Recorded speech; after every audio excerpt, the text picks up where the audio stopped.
Delightful. Hello everyone, it's the Gruppeteer and welcome back to another episode of Cartoons vs. Cancer, which is starting a little bit earlier today, but don't worry about it, because I'm not worrying about it. Today's episode is a very special one. It is the 20th episode of Cartoons vs. Cancer, an episode so special that we almost had the budget to buy balloons, but we didn't.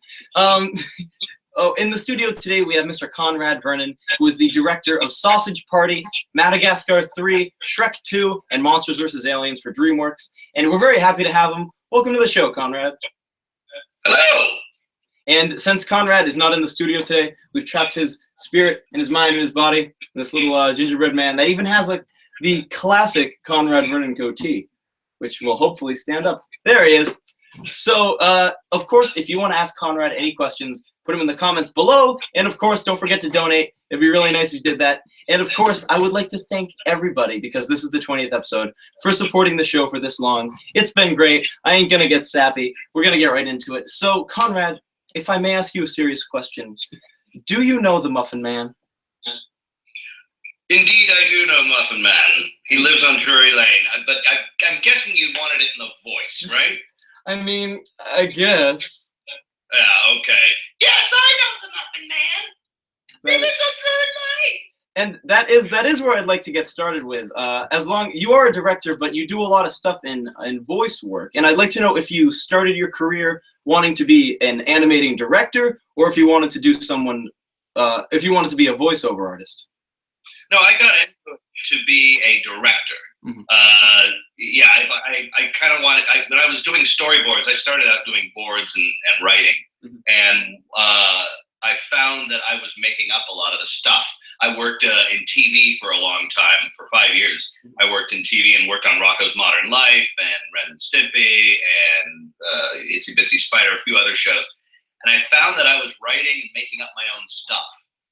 And then I was having to hand it over to a director who would completely change it and do whatever he wanted with it.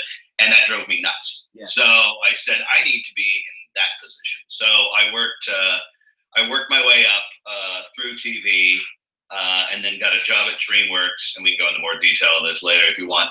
And then finally got my first directing gig, directing Shrek 2. And that is actually something I'd like to ask about. Shrek 2, obviously the sequel to Shrek, which is, I hope this is right, the first animated movie to win an Oscar for Best Animated Picture. Shrek 1. Yeah, so it was, I'd like to know, did you feel that it was a burden or maybe a really big responsibility to be given the deed of directing the sequel to potentially one of the most well-known animated features of all time? Yeah, I didn't let it bother me that much. I wasn't rolling around in bed at night, freaking out about it. But it was something that had a lot of eyes on it, to be sure. Yeah. The first Shrek, I was a writer and a board artist on, and we had no idea what we had our hands on at the time. Yeah. It was. When we finished it, it had gone through so many iterations and through so many different directors and through so many people. We just ran out of time, really. Yeah. So we sat down and we got this done. Once we found the story, we just went crazy to get it done in time. And then we took it to Leonard Maltin's film class over at USC, and we played it for, I think, probably about 300 people. And they stood up and cheered after the opening credits. So we were like, wow, that's pretty crazy. We must have something here. So I was on the first Shrek all the way through. So directing it, yeah, it was like definitely a step up, something I wanted to do. And yeah, there was some pressure attached to it, but it wasn't like I was walking in blind. I kind of knew all the people that worked on it. They were really supportive. My producer, Aaron Warner, was really supportive. I was directing with Kelly Asbury and Andrew Adamson, so it wasn't all on my shoulders alone. Yeah. We were a tight-knit team, and I think that's why it came out so well, because we all knew each other really well, and we just wanted to do the best movie we could. And a question about the first Shrek is, there's a lot of people on the internet who devote a lot of their time looking into lost media and a lot of lost pieces of film. And one of the most sought-after pieces, surprisingly enough, is the original Chris Farley version of Shrek before, obviously, he passed away and the role was given to Mike Myers. Would you happen to know if this film or this audio still exists? The only, I don't know, honestly, I don't know. But I remember when I first got onto Shrek 1, Chris Farley was still on it. Mm-hmm. And the opening of Shrek originally was, it was Shrek walking from a kingdom to his swamp, and he was singing the song "Feelin' Groovy," and it was, and I had a cassette tape. That's how long ago this was. Yeah. Of Chris Farley singing "Feelin' Groovy" that I was boarding to. So I popped it in, and I was listening to that, and I was, we just had to board gags, as he walked home, and then unfortunately he did pass away, and I remember it was right around Christmas, and it was kind of a shock. So by the time we got Mike Myers into the role, we had a completely different take on the character. Like I said, Shrek 1 went through a lot of iterations. The first one, the Chris Farley one, was more happy-go-lucky. Yeah. He was an ogre who wanted to be a knight, who wanted to be something good, and no one would let him. This ogre was a little more, I think Mike Myers brought the Ralph Cramden, wise guy anger to it. Yeah. And that's when Shrek switched. So we kind of embraced the grossness and embraced what being an ogre was all about, and it came up with the story where he wanted to be alone most of his life because he's been rejected by society. And if I may, how does one study what an ogre is like? Well, we did go back into fairy tales, mm-hmm. and looked at what all the ogres did, but it was mainly just a big gag writing fest. Yeah. The whole story team sat around and just tried to be as gross as possible. And there were like dozens of jokes that got thrown out in that opening sequence. Mm-hmm. There was an opening, I boarded an opening sequence where he was building his house, where he found his stump, that big stump, yeah. And he built it from scratch. We didn't want to go back that early because then we had to explain where was he coming from. Mm-hmm. We got into his parents for a while. It just kind of just took us off track from the story. So I think we opened it up like the regular. This is where the fairy tale opening came from, where he was reading out of a book and then embracing that grossness, mm-hmm. and what a bunch of BS Shrek thought fairy tales were. He rips the page out, uses it to wipe himself, and kicks open the door to an outhouse. And I remember we pitched that sequence, and Jeffrey Katzenberg clapped and said, "I think we found the movie." So we kind of knew from there where we were going. And in what is potentially the most iconic film scene of all time, the door's closed, you hear the outstanding words at the beginning of that Smash Mouth song. It goes some, then the door opens, there's Shrek. How did Smash Mouth come onto the project and become the iconic name, household name they are now? I have no idea. That was an Andrew Adamson choice. He wanted to put contemporary music, mm-hmm. that where the lyrics kind of reflected what was happening in the story, quite literally. And so I think he and I know Chris Doritas was music supervisor on Shrek 2. I'm not sure if he was on Shrek 1, but whoever it was, if it was Chris or if it was someone else, they went through hundreds and hundreds and hundreds of songs, mm-hmm. And there was a bunch of different songs in that opening. But Smash Mouth just seemed to, I guess, be the one that fit the best lyrically and energetically. But I think that was Andrew, because he was directing with Vicki Jensen at the time. Yeah. I think they picked those songs out. That's interesting. Actually, speaking of songs in Smash Mouth, and I don't know if you know this story. You probably do, actually. I owe you some thanks because you indirectly got my favorite band back together, that being the Pixies, with Shrek 2. Do you actually know the story of how they came back together? No. Which band was this? Pixies. The Pixies. Yeah, I guess and you probably know the details of what happened, but I think DreamWorks wanted a whole bunch of artists to do a whole bunch of songs that would be the theme for Shrek 2. And I don't remember what got picked, but I know the Pixies, who had broken up, they got back together and they made a song called Bam Thwok. and it didn't get picked. But they went on tour, and then they got back together, and then they broke up again, and then they got back. It's really complicated. But do you happen to remember them giving you a demo tape? No, you know much more about this than I do. Oh. Somehow. You just told me a story about the movie. So, no, that's very interesting. I know we went through, I know that Weezer, we had a Weezer song at the beginning of Shrek 2 for a long time. Yeah. And then I think they wanted to slow it down a little bit, and Weezer was like, nah, no. So then that's when they got Counting Crows to come in and write a song. But I'm sure I heard that song. I just didn't know it was the Pixies. That would definitely have been Doritas that put that together, yeah. Chris Doritas. So you can thank him. Our editor here is shaking his head. He doesn't like that song too much. What kind of music do you like, Conrad? I like really all kinds of music. I'm currently listening to old country, like Waylon Jennings and Tammy Wynette, Willie Nelson, Johnny Cash, Hank Williams, all that stuff. I grew up with that. My dad was a huge country fan, so back in the 60s and the 70s, well, I'm aging myself here, 70s and 80s, my dad was listening to a lot of that stuff, and I got out of it for a long time because I just got sick of it. But just recently, I've started listening to it, Willie's Roadhouse on Sirius XM. I put that on there. It's really good music. Unfortunately, my favorite musician passed away last year, Prince. Loved him. And David Bowie as well. So, you know, it runs all over the place. You know, it's pretty much, that's what I'm listening to mainly now, just in the background, is country, old country. And I guess to steer off animation for a second, a lot of people have stories about the first time they heard a Prince song and the impact it had on them. Do you happen to have one? Yeah, I bought the Purple Rain soundtrack when I was, in high school. When the movie came out, I think I was a freshman in high school, or maybe even a little bit younger.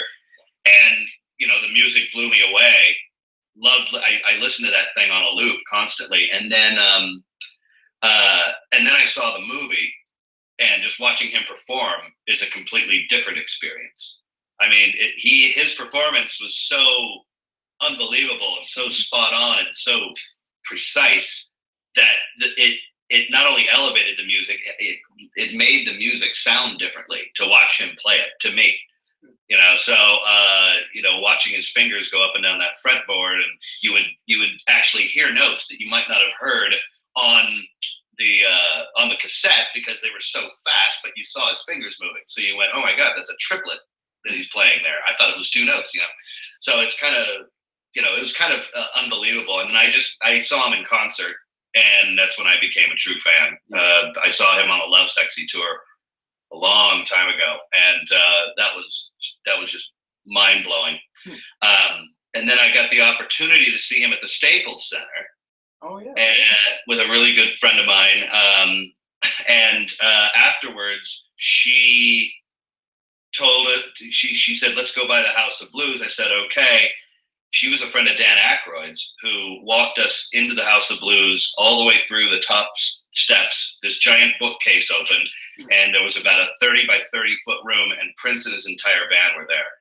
And it was just, there was only about 20 people there, and I was just like, oh my God, what are we doing? And this bookcase closed behind us, and I just saw 3 hours almost, of some of the funkiest, greatest music I've ever seen in my life. So, wow. The room was behind a bookcase, like a Hogwarts sort of secret room.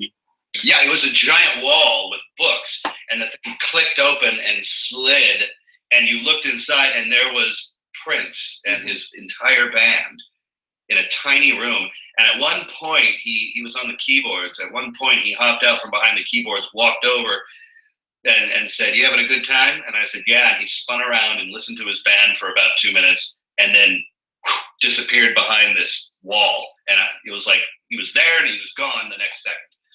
So, but it was a blast. That might be the most majestic story I've ever heard on this show. That was great. And actually, and I might be connecting two strands that have nothing to do with each other, but does your love of Prince's keyboard skills have anything to do with the Axel F scene from Monsters vs. Aliens? No, nice try, but it does. They don't link up. That Monsters versus Aliens. That was the first scene we wrote and boarded. We didn't have the whole. That movie started out as a grizzled old general who had a conspiracy radio show in the middle of the night from a trailer about aliens. And when aliens finally did come down, he snuck into Area 51 and released these monsters and had to lead them to save the Earth. That was the original story. We wanted the studio wanted a more mainstream in, and that's when we came up with Susan. And I thought it was interesting that we actually made the main character one of the monsters. I thought that was really good.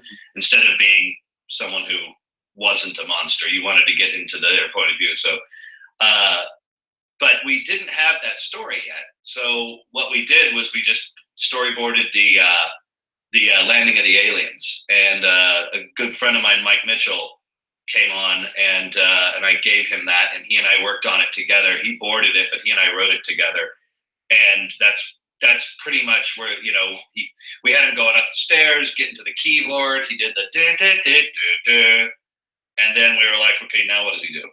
You know, and then we were like, well, of course, the most famous keyboard song of all time he has to play. So I love that scene. That was great. Oh, I had a good one, and I forget it. Yep, I forget it. I'm not even going to bother. So anyway. All right, move on. Move on. So we can't see you, obviously, you know, because you're in your little gingerbread man. But I can see you because you're on Skype, and you actually have some guitars behind you. I would love to know if you yourself I am doing great today. I would love to know if you are a musician, and if so, do you think music influences your work? I'm not. My main instrument is saxophone. I was in a big band for a number of years playing sax, and I was pretty good at it. These behind me, I kind of went crazy. I bought my first guitar and started just kind of learning how to pluck out chords. But then I love the look of them so much, I just started collecting them. So I've got, you know, right behind me here, 5 guitars that I can play mediocre. So, but yes, music definitely influences greatly, you know, what I do. In particular, the timing of everything. You know, in animation, we board the scene out, and then we shoot the boards into the Avid, which is where we edit the movie. And then we put sound effects, dialogue, and music to the boards. And so we can kind of watch the movie in board form with the sound effect, dialogues, and music like it's, you know, the actual movie. But they're just, you know, drawings flicking by in black and white. Now, when you're editing that together, you're really paying attention to the timing of things. And, you know, we record all the actors separately. So Eddie Murphy was not recording with Mike Myers, and neither of them were recording with Cameron Diaz. So they were all in there separately. So we were having to take just these lines from different recording sessions and try them all together and cut them back and forth so it sounded like they're talking to each other. So not to mention, you know, when you have a gag, when someone says a line or when someone gets hit with something, the difference between a laugh and not getting a laugh is all that timing. Yeah. And I think there's a musicality to it that you listen to. And my years in the big band and knowing what syncopation is, knowing what rhythm is, knowing when to break a rhythm, that all really comes into play immensely when I'm cutting. That's pretty interesting. So of course, the movie that everybody probably knows you the best for, because it is the most recent, is Sausage Party, the big one. And I couldn't talk about Sausage Party without asking you first about the food orgy scene. Yep, we're skipping straight to it. Would you mind telling me just... I'm sorry. I'm going to turn that off. Go ahead. No. Would you mind telling me where it came from, how it came together, and how people, I guess, reacted to it the first time you showed it to them? Just the orgy scene or the movie? Yeah, just the orgy scene. Oh, okay. I'm assuming this is not a family show any longer. No, this was never a family show. Well, I know that when the script was written by Seth Rogen, Evan Goldberg, Kyle Hunter, and Ariel Shafir, they're all very good friends and they're all very close. So all four of them were just kind of writing it together. And as they were outlining what they wanted to write in the script, they kind of started seeing the theme come through. And I don't know exactly how they came up with it. I'm just making a guess here, but I just know that I read the outline once, and in giant bold letters, it said, "And then all the foods have a huge fucking orgy," with exclamation points after it. And I was just like, what? That's unbelievable. But I have a feeling it came out of, this thematic idea of living in the moment, because all the food in the store were waiting to go out the doors. They said, all the sausages wanted to do was get laid. So they were sitting in their packages to stay fresh, because when the gods picked them and took them out the doors, they'd be free from their package and they got to have sex with the buns.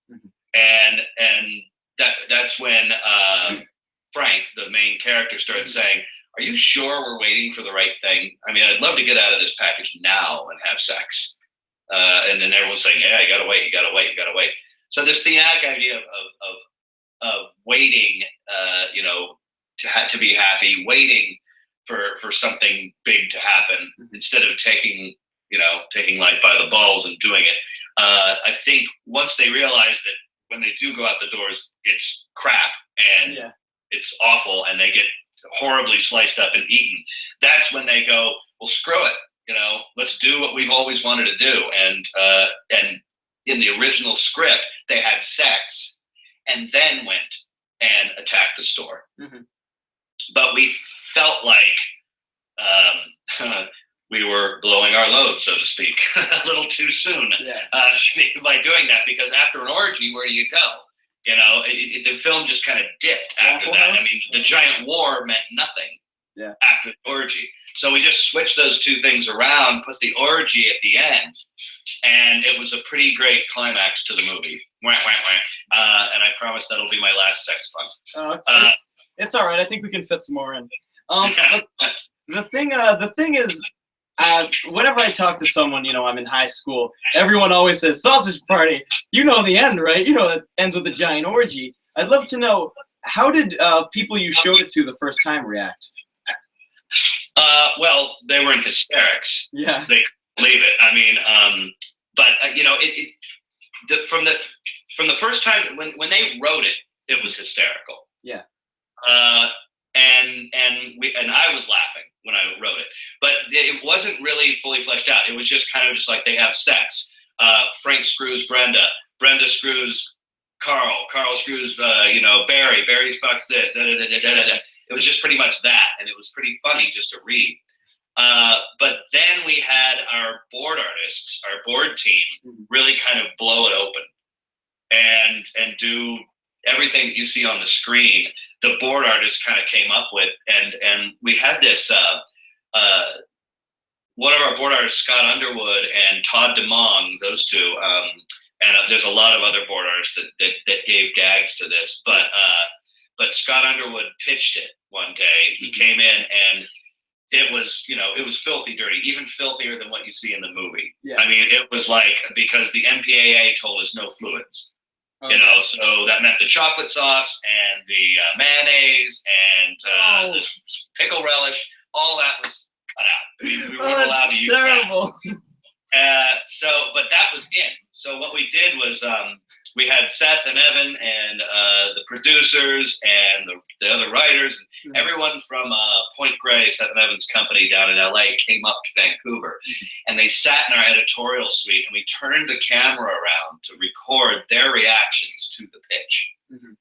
And so you could hear this guy going, "Oh my God, oh," you didn't know what was going on. You just heard moaning and groaning off screen. And the entire audience was screaming with laughter. Everyone was rolling on the floor. Seth was holding his head because he had a headache. He was laughing so hard. Evan was laughing so hysterically he fell off his chair. And we took that and put it on Facebook, and everyone said, "What the hell are you watching? dying to see what you're watching. And all we said for the next 2 years while we were making the movie is just the craziest thing you've ever seen. We can't say anything. It's just crazy. Wow. So that was the first time anyone actually saw it visualized. As we started animating it, we were showing it to the studio. We were showing it to Annapurna and Sony. And so there's some, pretty heavy hitters in the room, executive-wise, and they were in hysterics. They were laughing their asses off, going, "Oh my God." I should say, backing up, that before this movie was even bought by Sony, before they even picked it up, we had pitched it all over town, and everyone just said no. Everyone just gave us a flat no way. We're not doing this. So Annapurna, in their wisdom, said, "We're going to put some money into making a 2-minute test piece. And that's what we will take around so that everyone knows that, A, we have the studio to do it, that we can get this done, and that it will look good." So, of course, we chose the orgy to do. So there is another version, yet an even other version of the orgy, just with our main characters, that we took around to show everybody. And it was that little 2-minute orgy piece that sold the movie to Sony. So it was unbelievable. The magic of Hollywood, ladies and gentlemen. Yes, the orgy has always been a very near and dear thing to everyone's heart. But, once everyone started, it was so weird because once everyone started animating, once the animators started animating it, we were like, we were having to give direction, like, have her, go down on him further, and, have her moaning harder and, pull the beads out a little faster. It's just like, this is actual direction. And we were laughing at the beginning, but by the end of it, it was just, it was work. Everyone just kind of went, all right, have her roll her eyes back in her head and then pull his face down in there. And I was like, all right. It just became. It was just mundane at that point. They were like, all right, fine, yeah. Yeah, I can see maybe that porno directors get the same way. All right, next shot, here we go, set up. Carissa, could you just moan a little louder? Come on, give me something to work with. Yeah, exactly. Feet up, I can't see it. So something that really gets a lot of people with Sausage Party is, I guess, making food look sexy. How did you go about making a taco or a hamburger bun or a sausage bun look sexually appealing? How did you go about designing something like that? Well, beauty is in the eye of the beholder. So if you found them sexy, we succeeded. That's great. We weren't out to turn people on necessarily.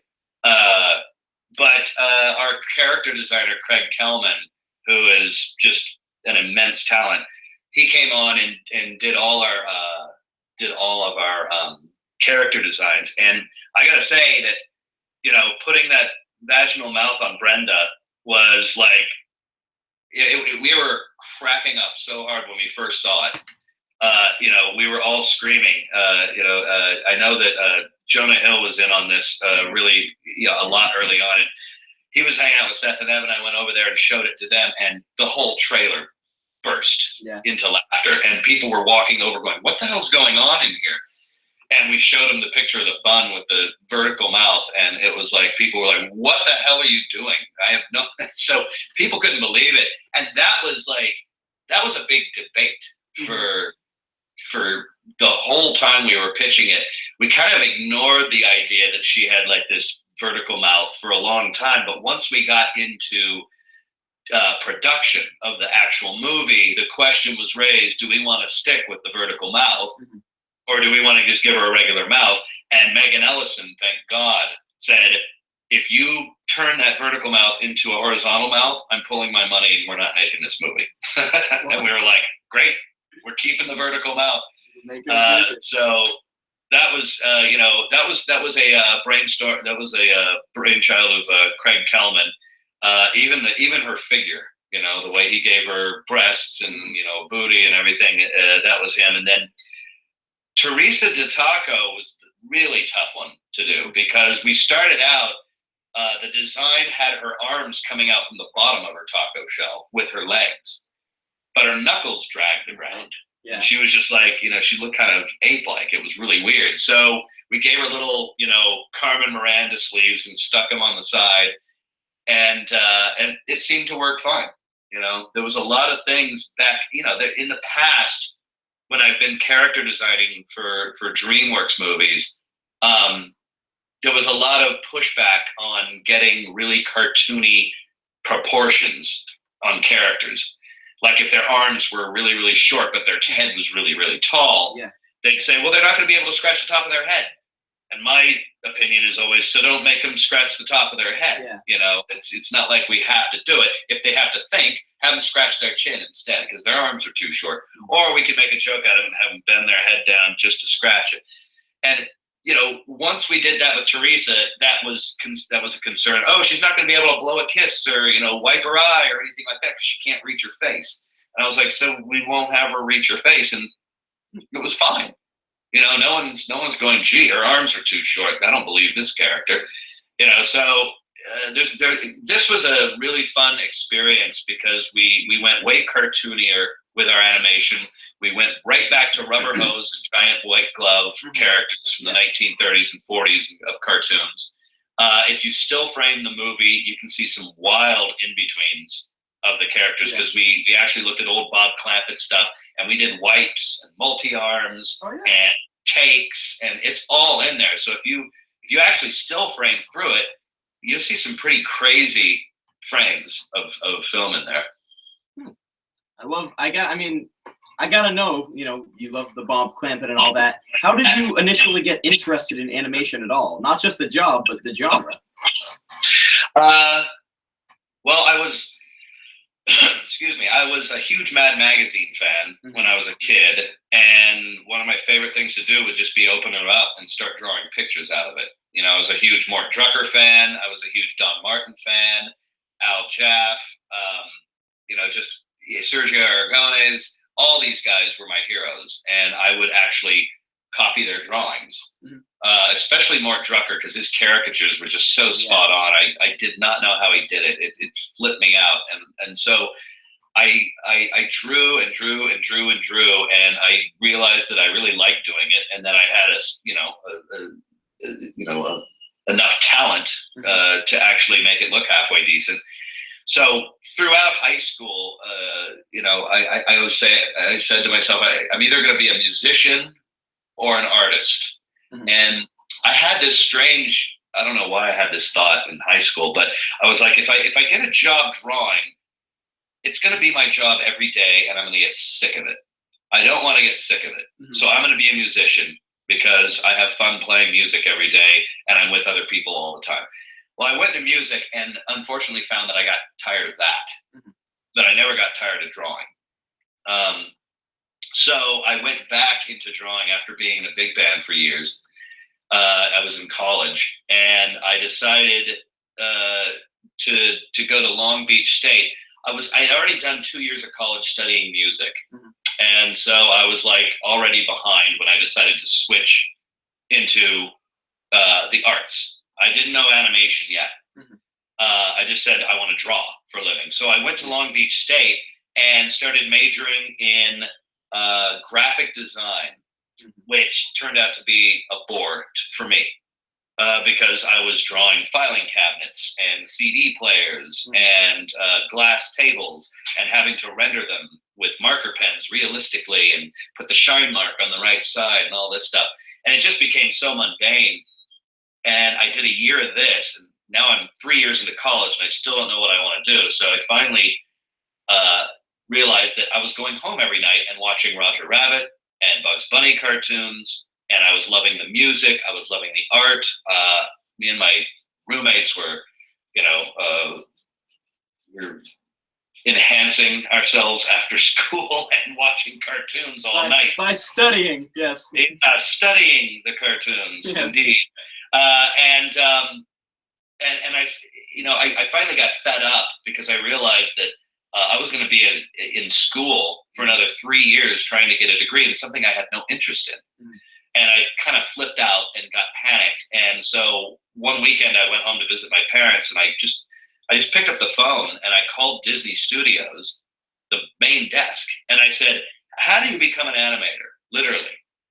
And God bless the woman behind desk. She could have just hung up on me or said, I don't know, I'm busy, but she said, well, a lot of the people here go to a place called Cal Arts.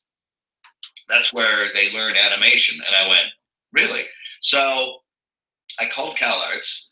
I went up and I visited the school. I begged my dad to let me have one more year of college at Cal Arts. Mm-hmm. And because that would have been my fourth year. And he said, I'll pay 4 years of college. That's it. So I said, I want to do one more year and I want to do it at Cal Arts. I went up and Bob Winquist, who was running the department at the time, let me in by the skin of my teeth because it was late. It was late for me to go up there. But I showed him my portfolio and told him how desperately I wanted to get in. And that just kind of changed my whole life right there because he accepted me to college and I went and I got to know people that that have influenced this industry and are still really, really dear friends of mine.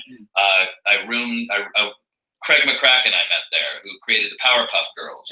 I was roommates with him. Really? I met Eric Stefani, brother of Gwen, who had just put together No Doubt. Mm-hmm. And I played saxophone with them for a little while. And then there was, just Lou Romano, who is Linguini in Ratatouille and is a brilliant production designer. These are all the people that I started hanging out with and started just being around, and just the osmosis of talent that was around there.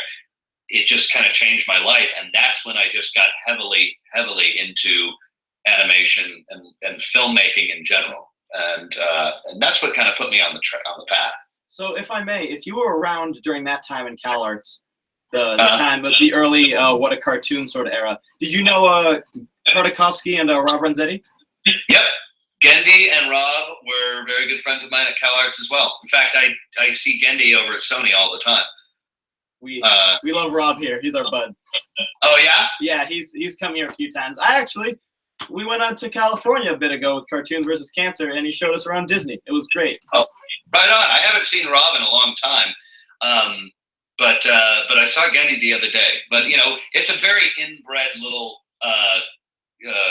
community that we have, animation. Everyone knows everyone. Even you could be over in Ireland or in England and meet someone that knows someone. Yeah. One degree of separation between everyone in animation. Yeah, I mean, this episode alone, I was talking, I put out an advertisement that says, Gruppetstudios, Conrad Vernon, and I mean, Steve Hickner, Peter Ramsey, Mark Osborne, they all come. They're like, hey, you're having him on the show? We love Conrad. He's great. So well, Mark Osborne was my roommate as well. Yeah, and he lived with Craig and I and Lou. We all four lived together. Now that I think about it, it's so odd. Wait, Steve was with you too? Not Steve Hickner. Oh. No, it was Mark Osborne, Craig McCracken, Lou Romano, and myself. That sounds like the greatest. That sounds like the greatest room I could put together off the top of my head. But I digress. The stories will go on. You need 2 more hours for the stories there. But we digress. In the comments, we got a comment. The FV guy would like to know what in that time that you were sort of trying to decide what to do with your life, what were your favorite animated series? I didn't watch a lot of animated TV shows. I used to love Battle of the Planets. Mm-hmm. I watched that every morning when I was, in junior high and high school. Yeah. But I was really into Warner Brothers cartoons. Mm-hmm. I absolutely loved Warner Brothers cartoons, and when VHS tapes were the thing, we would put them in and we would still frame them. Yeah. And we would just see these wild drawings. Mm. And the way that these wild drawings, I mean, there are drawings, if you still frame some of the Chuck Jones cartoons, there are drawings where it's just literally a giant square of white with eyes going across it. And then the next frame is Bugs Bunny's hand stopping. You know what I mean? And it's just like that type of stuff just kind of freaked me out, and I loved it. But before I did, back to the question, before I knew what I wanted to do, I love the Warner Brothers cartoons because when I went to see Roger Rabbit, I was in high school, And that reminded me how much I loved all those old cartoons, those Warner Brothers cartoons. How funny they were, how brilliant they were, how well drawn they were, the art that went into them. It was all just level 11 talent. Yeah, yeah. In every single aspect. And Roger Rabbit did such a beautiful, love letter to all those old cartoons. Yeah. So after seeing Roger Rabbit and loving that movie, like loving it, I think that's what the movie that really kind of made me think I should think about animation. I started watching those old Warner Brothers cartoons with people, not just by myself, because when I was a kid, I used to sit in front of the TV and watch them over and over and over and over again.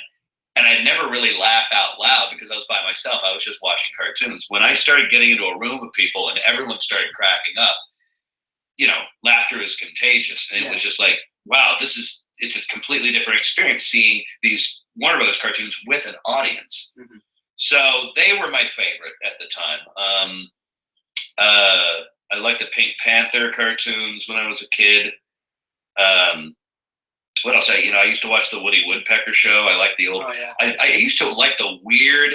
This is getting really obscure, but I used to like the Gene Beach, Tom and Jerry's. Yeah. Because they were so odd. It was, Gene Deitch directed some Tom and Jerry cartoons that were just the most. I mean, quite honestly, the most off-putting, creepy Tom and Jerry cartoons I've ever seen. But I loved them because of the off-putting creepiness.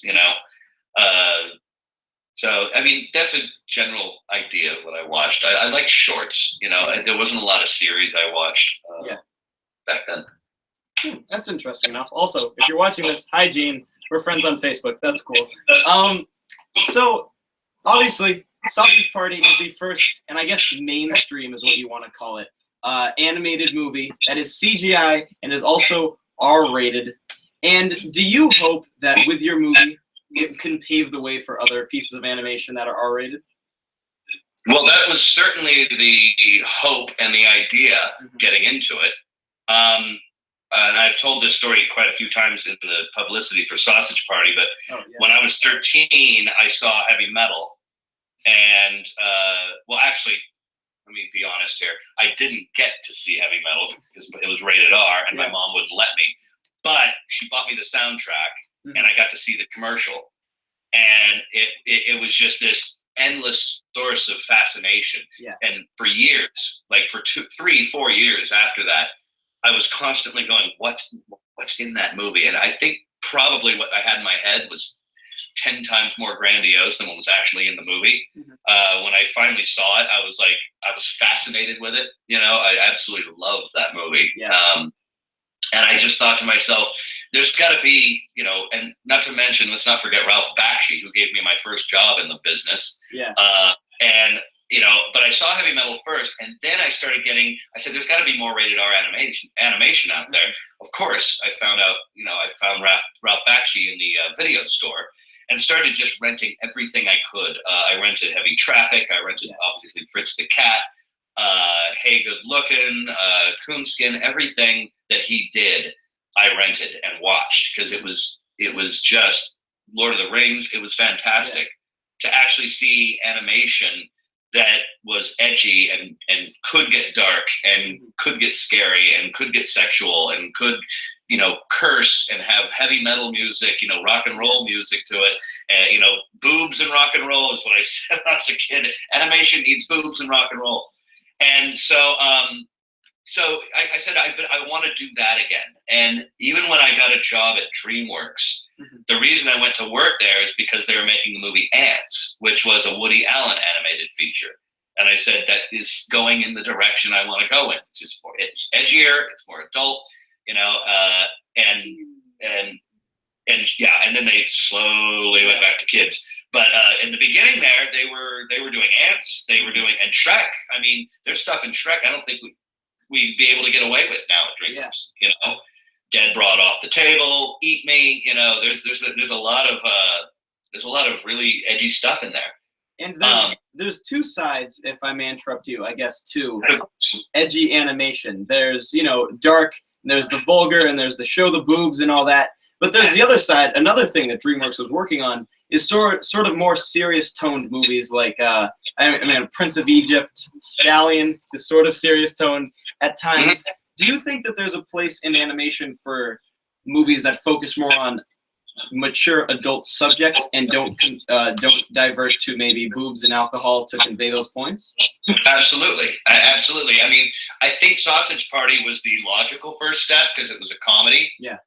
And it was, the secret life of fill in the blank type of a movie, So I think that was the logical and good direction to go in. Mm-hmm. I really admired DreamWorks and Jeffrey and Spielberg for this as well, for having the balls to do Prince of Egypt, because I thought it was a great movie. Oh yeah, I thought it was beautiful.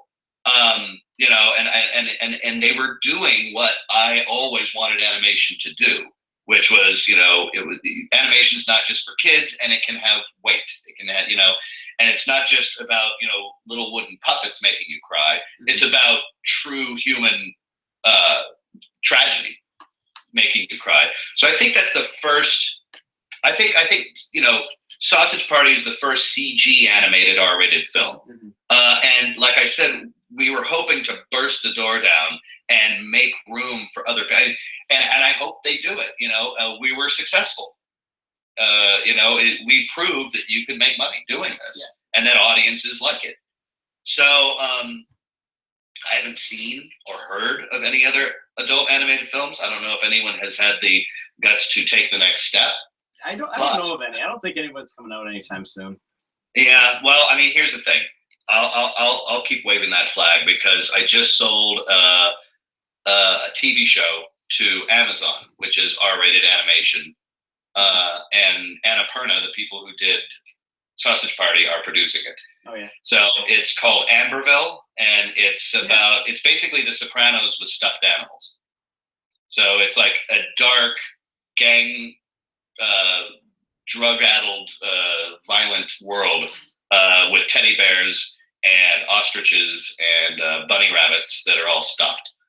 Mm. So I'm continuing it on, and so is Amazon and Annapurna. So hopefully it'll catch on, and I'm sure there's other things out there in development. They just have to pull the trigger on. And people who've watched the show long enough know this is the Gruppeteer's personal dream. But Conrad, I want to make movies one day, mixed media animated movies that are meant for adults and deal with very serious adult topics. Not so serious that it's we're getting all depressing and stuff like that. But that's the dream. That's what I aspire to be. I think just keep going for it because you might have to at 13 or 14 I realized I wanted to do that. Mm-hmm. And then it kind of went away for a long time, and then the opportunity presented itself and I leapt at it. Yeah. One of these days, if that's what you want to do, you will be getting into filmmaking and you'll be making movies or short films or indie films or whatever you get into. Opportunity will present itself. When it presents itself, the only advice I can give is jump on it and don't let go, because when Seth and Evan approached me to make Sausage Party, they didn't have a script. They didn't have anything except one line pitch, which was, it's about a bunch of hot dogs that escape their packaging to go fuck buns. That was it. And I just went, I'm in. And from then, it took us 3.5, almost 4 years to get it sold. But every time we showed up to a studio with a script that Seth and Evan and Kyle and Ariel wrote, with the promise of Seth and Jonah Hill being in it, with me directing it, even with that package, everyone was saying no. But every time we showed up to a studio, we looked at each other and said, I can pitch this for the rest of my life. This will be made. And it's just, you just gotta be bullheaded about it sometimes. Thank you. And on the subject of you liking music as you do, and you liking more darker animation as you do, have you seen The Wall by Pink Floyd? Of course, many times. You like that? I love that. That is pretty fantastic. The first time I saw it, I was in high school, and it really creeped me out. Mm-hmm. Scared the crap out of me, really. I was like, even more than heavy metal, it scared the crap out of me, because there was the real parts, in between the animation. And then there was this weird, vague Nazi party thing, and people being beaten up and killed. But man, what a powerful movie. I mean, I loved it, and I love that they put animation in there. I mean, there's a perfect example of animation being used to shock and give you an unsettling feeling. And no one looked at it and went cartoons. They went creepy marching hammers. Two flowers having this really eerie penetrating sex. It's it was really interesting to look at. And with the music, it went beautifully. So I love that movie.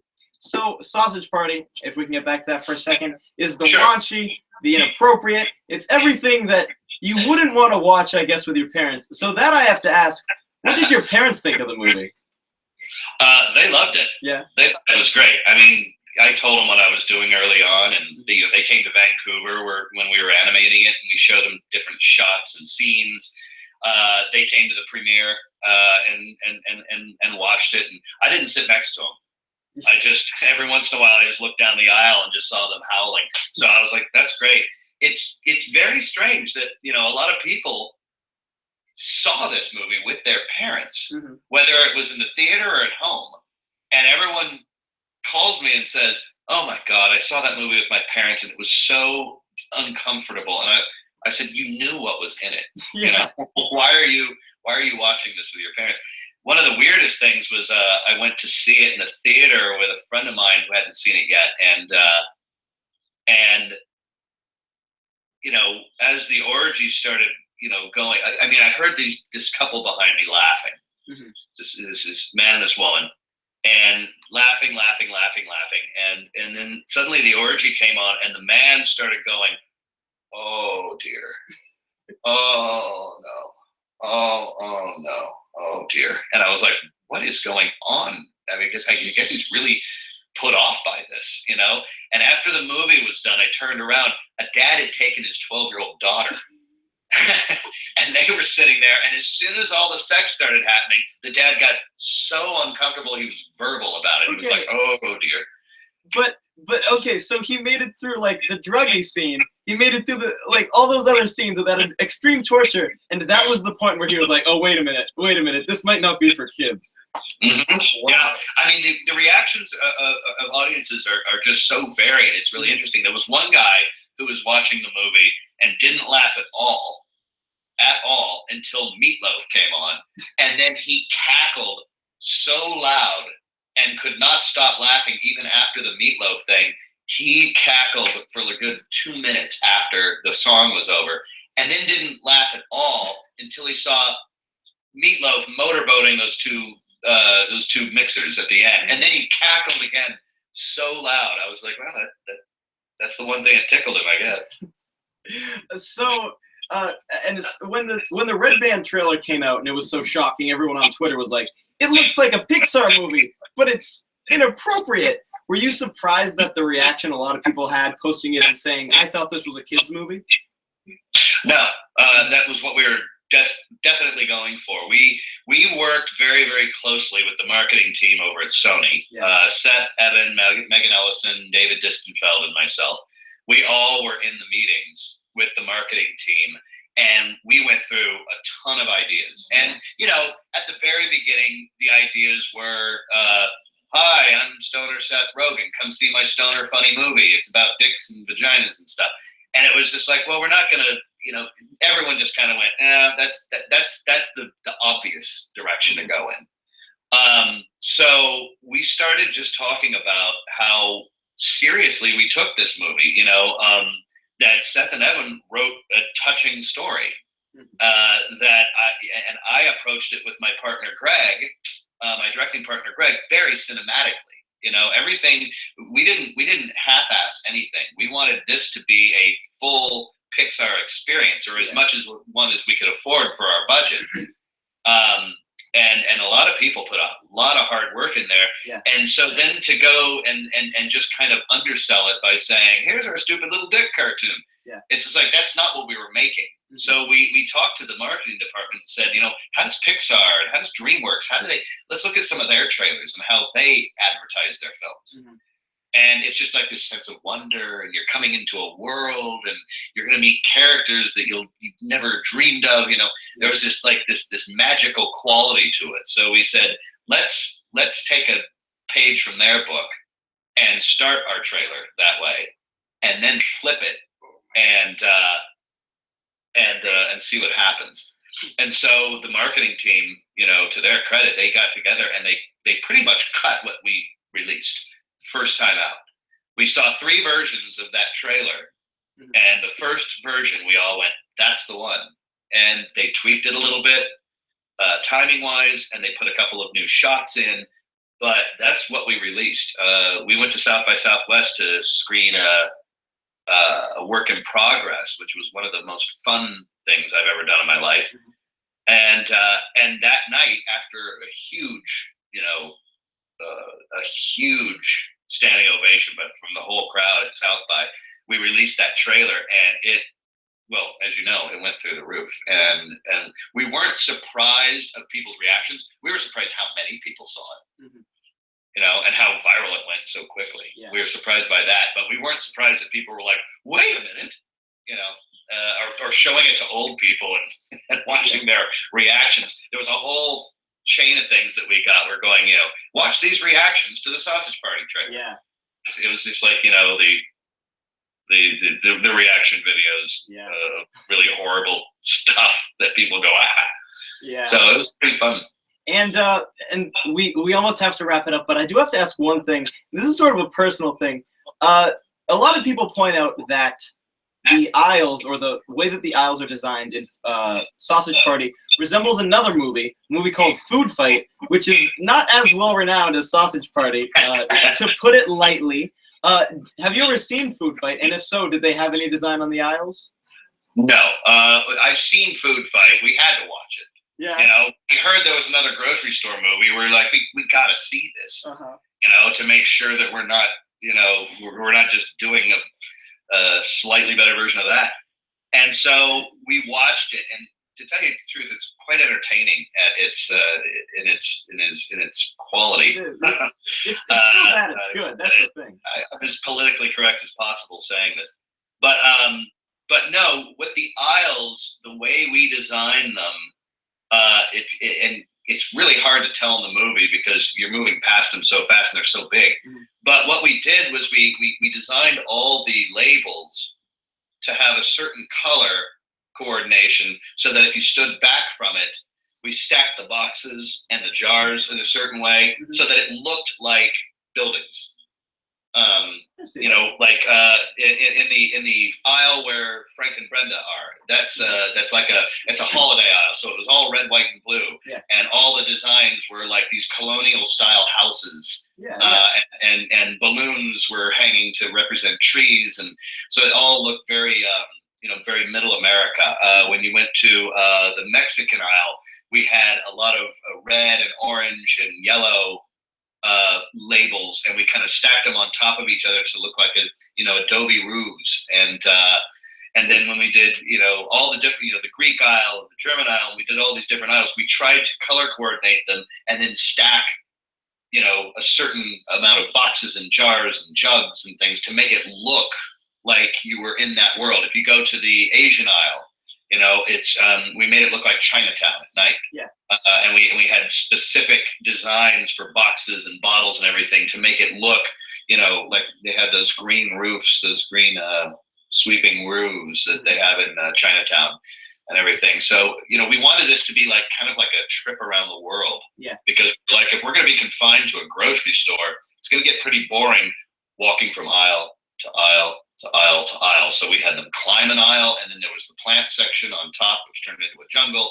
Then we had the liquor aisle, which turned into a nightclub, and then we had the Asian aisle, and we just tried to make it feel like that. And then we had the frozen tundra when he went through the seafood section. And saw meatloaf, and so it's we tried to make it look like they were like it was around the world in 80 days type of thing. Well, unfortunately, that's almost all the time we have. But there's one question I have to ask everybody before they come free from the shackles of Gruppetstudios, and that is, if there's any young animators out there who are watching this and They want to know how to get into the industry. They want some advice. What would you tell them? I would tell them to study cartoons and study animation and learn to draw. That's the one thing I tell everybody. I mean, right now it is possible to get into animation just knowing how to type, and move a mouse around.